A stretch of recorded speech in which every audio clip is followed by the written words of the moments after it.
आत्ता आपण सिंहगडावर जमलेलो आहोत आणि सिंहगडावर माझ्या सोबत आहेत शिवभाच्या या वाघिणी म्हणायला हवं यांना खऱ्या अर्थाने.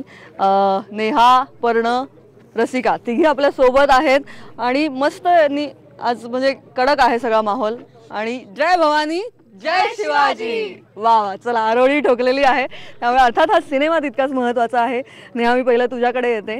सिंहगडावर आज आपण अत्यंत थाटात दणक्यात खऱ्या अर्थाने हा ट्रेलर लॉन्च सोहळा आपण पाहिला. वातावरण भारावून गेलं होतं खऱ्या अर्थाने आणि सगळ्यांनी एकमुखाने ती आरोळी दिली आणि तेव्हा खऱ्या अर्थाने अंगावर शहारे सुद्धा आले. एक कलाकार म्हणून तुझ्यासाठी हे स्वप्न आज साकारताना कसं वाटलं? नेहमीच जेव्हा गडांवर जाणं होतं कामाच्या शूटिंगच्या निमित्ताने किंवा गड बघायला म्हणून, तेव्हा खरंच गंमत वाटते की रोजचा रस्ता होता या लोकांचा आणि ते रोज 10, 15, 20 वेळेला किती वेळेला हे गड चढत असतील, कुठून चढत असतील, कसे चढत असतील. म्हणजे ही एक छोटी गोष्ट आहे गड चढणं, त्याच्याबद्दलही मला एवढं कौतुक वाटतं. तर जे ध्येय होतं महाराजांचं आणि त्याच्यासाठी जी माणसं त्यांच्या मागे उभी होती, त्यांच्या बरोबरीनं लढत होती. महाराज एकटे कधीच नव्हते. महाराजांच्या बरोबर कायम महाराजांना 100 हात होते असं म्हणायला कायम त्यांचे मावळे सोबत कायम मावळे सोबत होते त्यांचे सरदार तानाजी मालुसरे असू दे, बाजीप्रभू देशपांडे असू दे, सगळे 100-100च्या ताकदीने एक माणूस लढत असायचा. आणि आज आपण ह्या महाराष्ट्रात आहोत हे त्यांच्यामुळे आहोत फक्त. आणि गंमत अशी वाटते, आत्ता विचार करताना लक्षात येते की माझं जे पात्र आहे या सिनेमातलं, जितेंद्रची बायको आहे मी, मंगल नावाचा कॅरेक्टर आहे. आणि तिला भयंकर राग येत असतो की नवरा व्यावहारिक ज्ञान शून्य आहे आणि सगळं पैसा वेळ सगळं फुंकतोय शिवाजी महाराजांच्या प्रेमावर. तर आत्ता असं वाटतं की हा असा विचार समजा जिजाऊंनी केला असता तर शिवाजी महाराजच झाले नसते. सो माहीत नाही, कदाचित हेमंतच्या डोक्यात कुठेतरी ही गोष्ट असेल सुद्धा हे कॅरेक्टर लिहिताना की घरची बाई घरचं काम करतच असते, पण जर आपल्या बरोबर असणारा आपला जो पार्टनर असतो त्याला जर वेगळं काही करायचं असेल, त्याला जर वेगळं काही म्हणायचं असेल तर त्याच्या बरोबरीनं नुसतं उभं जरी राहिलं किंवा तू करतोयस ते काहीतरी चांगलं असेल आणि माझ्यावर तुझा विश्वास आहे इतकं जरी त्याला म्हटलं तरीही खूप मोठं काम होऊ शकतं, जे कदाचित मनुष्य जातीच्या किंवा आपल्या देशाच्या, राज्याच्या, शहराच्या दृष्टीने खूप महत्त्वाचं असू शकतं. आणि जी मोमेंट ह्या माझं जे पात्र आहे मंगल, तिच्या आयुष्यात पण एकदा येते आणि तो जो प्रवास आहे तिचा, पहिल्या सीनमध्ये नवऱ्याच्या तयार होण्यावरनं त्याला शिव्या घालणार आणि वाईट साईड बोलणार पासून ते त्याचं तो काहीतरी त्याला वेगळं वाटतंय एवढं कळतंय, काय ते कळत नाही कारण सामान्य बाई आहे.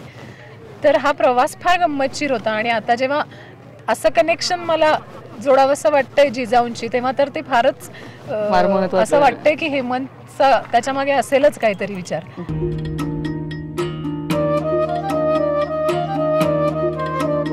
अख्खा प्लॅन रेडी आहे, किल्ल्याच्या विकासाची अख्खी ब्लूप्रिंट टनच झालं म्हणून समजा. सह्याद्रीच्या कडे कपारी घुमतो वारा तुझ्या नामाचा. सातबाऱ्यावर जरी आपलं नाव असलं तरी जमिनीचे खरे मालक छत्रपती शिवाजी महाराज आहेत.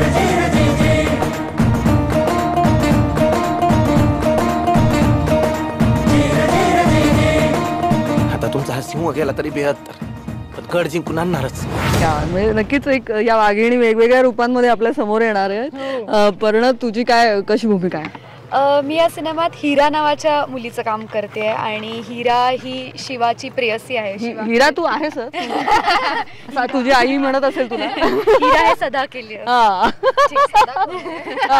शिवा केली असं म्हणायला पाहिजे, कारण की ही शिवा जो आहे अक्षय जे काम करतो आहे आणि ही अत्यंत फिल्मी मुलगी आहे आणि तिला प्रचंड सिनेमांची आवड आहे. ती भावाशी बोलताना, शिवाशी बोलताना, सगळ्यांशी बोलताना अत्यंत फिल्मी स्टाईलनी बोलत असते आणि तिचं खूप प्रेम आहे शिवावर आणि तिला माहिती आहे की हे तिघं काहीतरी चांगलं काम करतायत आणि ह्यांना आपण सपोर्ट केलं पाहिजे. हे तिला हे कळतं आहे, ही खूप चांगली गोष्ट आहे आणि त्या प्रेमापोटी ती त्यांना मदत करते तिच्या भावाच्या विरुद्ध जाऊन, जो त्यांच्या विरुद्ध पार्टीमध्ये असतो. म्हणजे आपण बघितलं हेमंतनी जे काम केलं, हेमंतनी तो दिग्दर्शक तर आहेच पण त्यांनी माझ्या भावाचंही काम केलं या फिल्ममध्ये. ती एक वेगळीच भूमिका आहे. वेगळीच भूमिका आहे आणि खरंच खूप मजा आली त्याच्याबरोबर काम करायला. तो ॲक्टर म्हणून वेगळाच होता, स्क्रीन चालू झाली की, आणि दिग्दर्शक म्हणून ते मला बघायला मिळालं आणि ती फार मजा होती.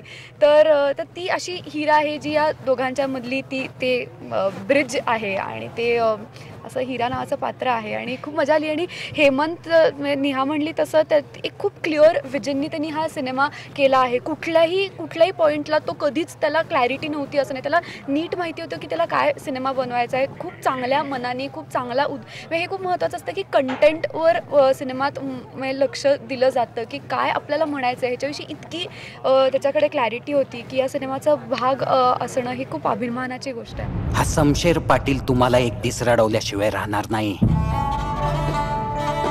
एक खूप मोठं स्मारक बांधायचंय शिवाजी महाराजांचं. 1600 कोटींचं प्रोजेक्ट असेल जवळ. हो बाई, तुम्ही म्हणचाल तेवढ्या कुटीचं करू काय. माझ्या राजा माझ्या शिवबार.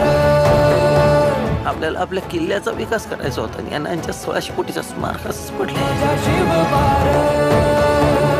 तुम्हाला सांगतो एक दिवस असा येईल ना, महाराजांचे सगळे गड किल्ले जमीनदोस्त झालेले असतील पण स्मारक उभं असेल असं दिमाग खात. आण पुन्हा ती तलवार श्रेयस तळपदेवर चित्रित झालेलं हे गाणं आहे. त्याच्यात सगळे तुम्ही एकत्र दिसता आणि खरंच शहारा येतो अंगावर, किंवा ते गाणं इतकं प्रेरणादायी आहे. ते गाणं आणि त्यावेळचा तुमचा तो अनुभव शूटिंगच्या वेळचा, हे काहीतरी समोर एक काहीतरी भन्नाट साकारतंय, तेव्हाच कुठेतरी चाहूल लागली होती का की हे काहीतरी अत्यंत भव्य आपल्या समोर येणार आहे काय? खरं तर जेव्हा चित्रपटाची कथा ऐकली हेमंतकडनं तेव्हाच हे कळलं की हे काहीतरी खूप महत्त्वाचं असणार आहे. मोठं असणार आहे की नाही ते माहीत नाही, कारण लहान मोठं ह्या संकल्पना आहेत, खूप सब्जेक्टिव्ह आहेत, पण हे महत्त्वाचं असणार आहे ज्याचा काहीतरी खोल परिणाम होऊ शकणार आहे, आपण लोकांच्या मनावर तो करू शकणार आहे. आणि ह्याच्यामध्ये आपलं एक छोटंसं जर काही सहभाग असू शकला तर लोकांचं जाऊ दे, पण ते माझ्यासाठी महत्त्वाचं आहे, माझ्या समाधानाच्या दृष्टीने महत्त्वाचं आहे. आणि शूटिंग करत असताना मिलिंद जोग जो आमचा कॅमेरामन आहे त्यांनी अप्रतिम शूट केली आहे फिल्म. म्हणजे दिग्दर्शकाला जे दिसतं ते दिसायला पाहिजे सिनेमॅटोग्राफरला. आणि असं म्हटलं तर कदाचित चुकीचं नाही ठरणार की मिलिंदला ते त्याच्याही पलीकडे जाऊन कदाचित दिसलंय. इतकं सुंदर तू म्हणतेस त्याचा पोवाडा शूट केला. माऊली घाट अख्खा म्हणजे 10 दिशा त्यांनी प्रकाशमान केल्या होत्या माऊली घाटाच्या. 2 दिवस 2 रात्री आम्ही शूट करत होतो. आणि त्याच्यात एक शॉट आहे ज्याच्यामध्ये जितेंद्र त्याचं ऐकत राहतो. तो शॉट ते जे वेड आहे जितेंद्रच्या डोळ्यातलं, तर ते भारावलेलं ते कदाचित होतंय आत्ता ते गाणं बघून किंवा ट्रेलर बघून सगळ्यांना. सह्याद्रीच्या कडे कपारी घुमतो वारा तुझ्या नामाचा.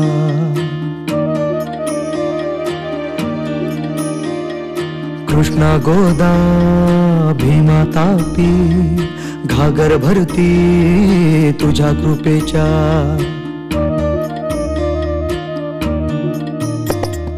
जीर जीर जी जीर जीर जी जीर जीर जी जी हा जीर जीर जी जीर जीर जी जीर जीर जी जी.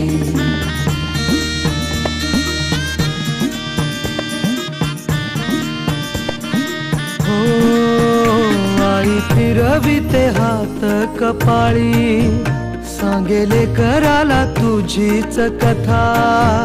वाटेकडे बघ डोळे लागले सांग भेटशील कधी रे आता. तुझी लेकरे रोज नव्याने शोधत राहते तुझ्या खुणा. उद्धरून तू टाक आम्हाला जन्माला तू ये पुन्हा. उद्धरून तू टाक आम्हाला जन्माला तू ये पुन्हा. जीर जीर जी जीर जीर जी जीर जीर जी जी हा.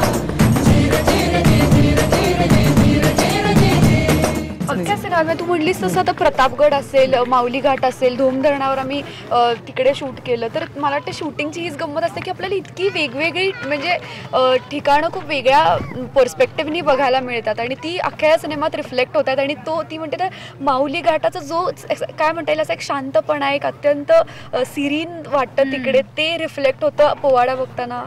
आणि तुझ्याही काही ओळी आहेत, म्हणजे तूही काही त्या ओळी म्हणतीयस असं काही आहे, तर तेव्हा कसं तिकडे आमची नजर चालू असते कारण की आमचं लग्न झालेलं नसतं अजून. तर एक वेगळाच ट्रॅक आहे आमच्याबरोबर बस म्हणजे नको असं, तर तो एक वेगळा ट्रॅक तिकडे चालू असतो.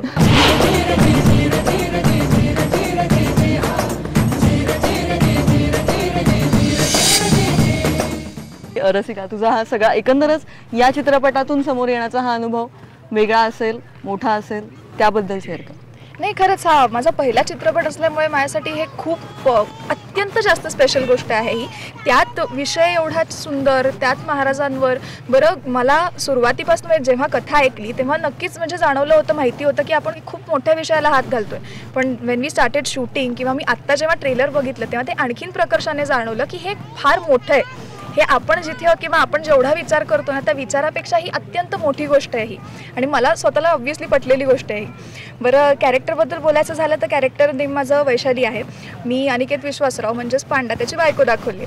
तर ती अत्यंत गोड, खूपच गोड असं कॅरेक्टर आहे ते. बरं, त्या मुलीचं नुकतंच लग्न झाल्यामुळे ती खूप अशी शाय आणि अशी खूप शांत असते नवऱ्यासमोर. बरं, नवरा तो आता त्याचा डायलॉग जो घेतला आहे तो वाघासारखा नवरा असल्यामुळे मग काय करणार बिचारी. बरं, तिचं ती लाजून बारीक असं एवढंच की तिचं खूप प्रेम असतं नवऱ्यात, पण नवऱ्याचं भलतीकडेच लक्ष असतं. तर मग नवऱ्याला हळूच की आपला हनीमून राहिला तर त्याचं काय, तर तिचं हेच टुमणं असतं एकसारखं, बट व्हेरी स्वीट कॅरेक्टर.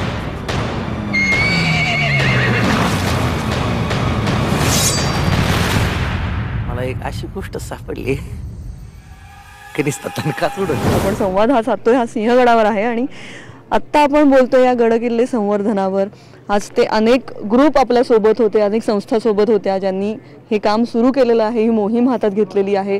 एक माणूस म्हणून आपल्याला सुद्धा खारीचा वाटा द्यावासा वाटणं या सिनेमातून तर आहेच आहे, पण एक माणूस म्हणून सुद्धा जेव्हा तुम्ही कुठे ट्रेकला जात असाल किंवा फिरायला जात असाल, या गडांवर सगळं हे बालपण तुम्ही कदाचित अनुभवलेलं आहे पण अर्थात. आणि आता जेव्हा हा सिनेमा समोर येतोय, मूळ या विषयाबद्दल तुमच्या तिघींच्या भूमिका जाणून घ्याव्याशा वाटतं.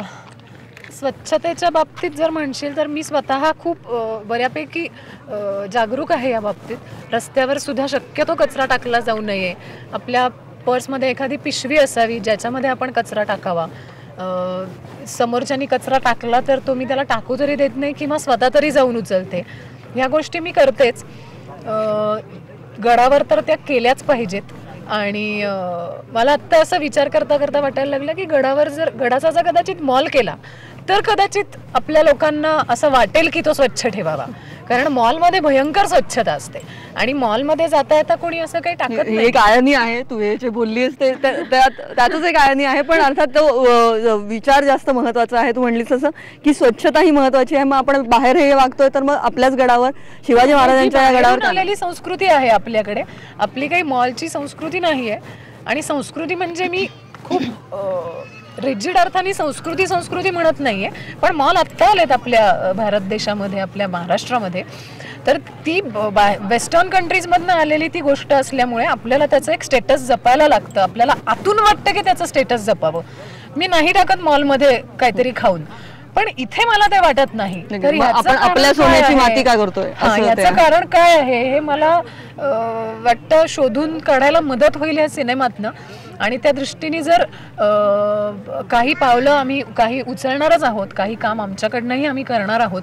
त्यामुळे हेमंत जे काय सांगेल या संदर्भात स्वतःहून प्रॅक्टिकली जाऊन काही करायचं असेल तर ते नक्कीच करणार. कारण फक्त फिल्म करून थांबावा असा हा विषय नाही. आपल्या महाराष्ट्राचं वैभव, छत्रपती शिवाजी महाराजांचे गड किल्ले, काय अवस्था करून ठेवली आपण त्याची. जिथं महाराजांनी आणि त्यांच्या मावळ्यांनी स्वराज्यासाठी स्वतःचं रक्त सांडलं, तिथं बसून दारू प्यावी, गुटखा खाऊन थुकावं, हा विचार कुठं येत असेल. काय नागरिक शास्त्राचा विषय फक्त 20 मार्कासाठी आहे ना आपल्याकडे.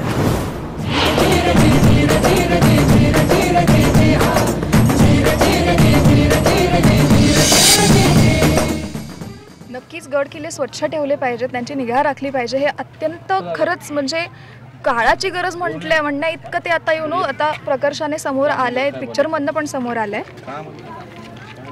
तर मला असं वाटतं की आता आम्ही मगाशी म्हटलं या दोघींना की आत्ता आपण ज्या पिढीत आहोत या जनरेशनला निदान अवशेष का होईना पण काहीतरी बघायला मिळतंय. बरं, या सगळ्यानंतर पुढच्या पिढीला आपण काय दाखवणार आहोत? तर मला इतकं कौतुक वाटलं आज ज्या संस्था आपण सगळ्या बोलवल्या होत्या त्या इतक्या म्हणजे इतकं विलक्षण आणि इतकं मोठं काम करतायत की ते आत्ताच ह्या सगळ्या गोष्टी म्हणजे साफ ठेवणं, चांगलं करणं नाही, हे फ्युचरसाठी त्या गोष्टी करून ठेवत आहेत आणि ही खूप मोठी गोष्ट आहे. बरं, जसं हेमंत म्हणाला की त्यांनी तिथे राणीची बेडरूम बघितली तिथे लंडनला जाऊन आणि ती अत्यंत खूप जास्त जुनी होती. तर तिथपर्यंत म्हणजे तिथे त्यांनी तर ठेवलाच इतिहास, बट आपल्याही स्वतःच्या भारतात राजस्थानमध्ये तुम्ही जा, तिथे त्यांनी जे महाल वगैरे सगळे स्वच्छ ठेवले. तर आपल्याच भारतात आपण बघू शकतो की राजस्थानमध्ये जर का ते करू शकतात तर आपण महाराष्ट्रातही करूच शकतो. हे आपली मानसिकता काय आहे याचा अभ्यास आधी करायला पाहिजे. म्हणजे गड किल्ले संवर्धन तर व्हायलाच पाहिजे, पण प्रत्येक भारतीयाची मानसिकता काय आहे त्याची एक मानसिक चाचणी केली पाहिजे. सायकियाट्रिस्ट एक आणला पाहिजे की ज्यांनी हे बघितलं पाहिजे की हे सगळं इथे मला कचरा टाकावासा वाटणं आणि शिवाजी महाराजांचे गड किल्ले जिथे ते राहिलेत, जे त्यांनी स्वतः बांधून घेतलेत, त्याचं संवर्धन मला का करावं असं वाटत नाही. हाच मला वाटतं खूप महत्त्वाचा मुद्दा आहे. त्याच्यावर आधी पहिले काम व्हायला. नक्कीच आपण पाहिलं या 3 वाघिणी अत्यंत जोशात बोललेल्या आहेत आणि अत्यंत महत्त्वाचं बोललेल्या आहेत. बस जाता जाता जय भवानी, जय शिवाजी. बघतोस काय मुजरा कर.